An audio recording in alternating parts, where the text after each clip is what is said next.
Poor ratings, After decades of poor ratings, the Space Opera Network bet everything on a live comeback concert by the Phantom. It wound up in bankruptcy with the opera singer as its largest creditor. Rumor has it that afterwards, the Phantom held a live telethon where viewers paid gobs of money to have him stop singing so the network would return to its original programming, making him a small fortune.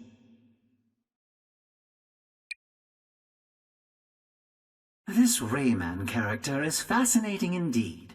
He has hands, but no arms. At least, none that I can see. He has feet, but no legs. He has different costumes, each of which enhances his fighting abilities in various ways. Rayman came to the Space Opera Network in the same way we did, by invitation.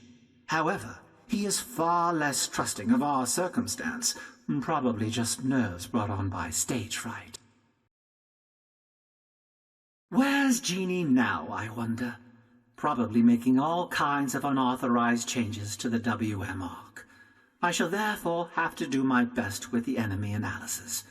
The Bravados are detestable little long-range fighters that are always on the move, climbing to elevated positions from which to fire upon us from medium range, where we remain under constant threat of their counterattacks and gust super effects.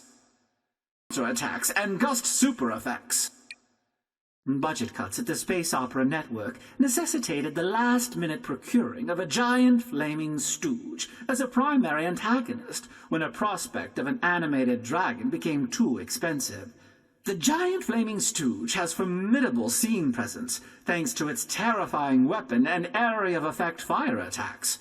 Its strategy is simple: shoot heroes in range and to have them scatter away from cover. Certain it's a set piece from the low budget. I don't know what to say about this, other than I'm fairly certain it's a set piece from the low-budget sci-fi film The Robot versus the Kraken versus the Bride of the Giant Shrinking Man. The prop department has stuck some dark mess eyes on the Kraken, giving it even more bizarre and yet menacing appearance than in the film. The Phantom has been quite busy since we last saw him at Spooky Trails. A whirlwind relationship with Bia, the Warden of Terra Flora, co-host of the annual Galactovision Song Contest, and an album, 1,000 Hours of Mario Falling into Lava, all under the watchful eye of the paparazzi. And most recently, director of the Space Opera Network. Whatever you might say about him, he knows how to milk his 15 minutes.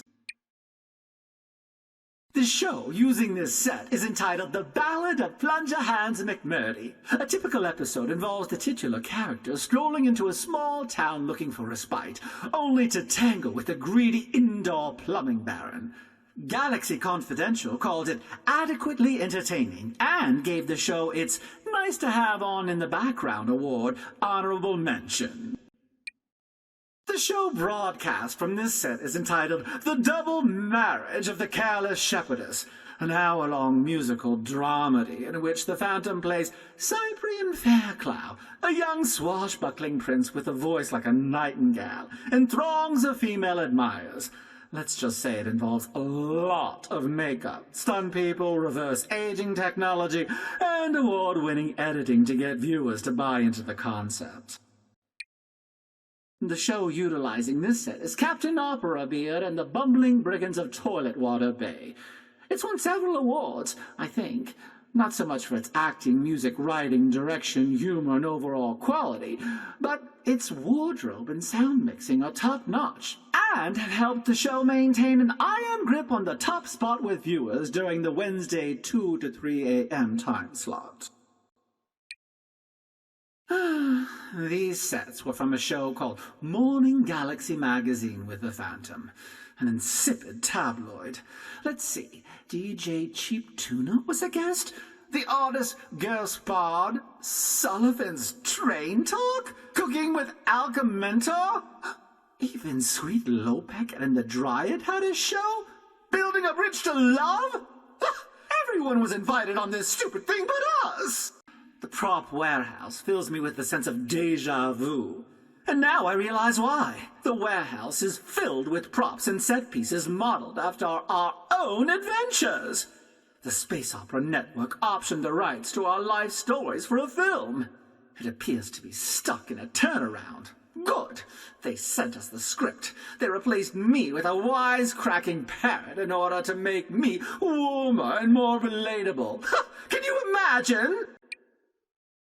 We discovered that when packing for a trip, it's extremely difficult to decide which sparks to bring. In the end, we brought them all, including 2 brand new sparks we saved after the conclusion of our adventure versus Cursor, Selfie and Cryoquake. We thought it'd be fun for the sparks to have a little R&R after everything. Goodness knows they deserve it.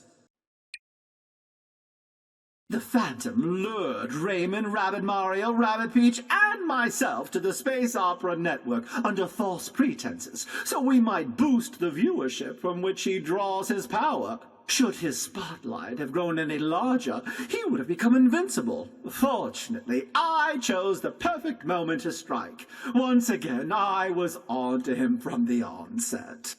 We had a fair and reasoned discussion about how to use the 3 golden ticket invitations to the Space Opera Network, but as Rabbid Mario and Rabbid Peach were the only heroes with me when I received the transmission, we elected to tell the others after we warped there.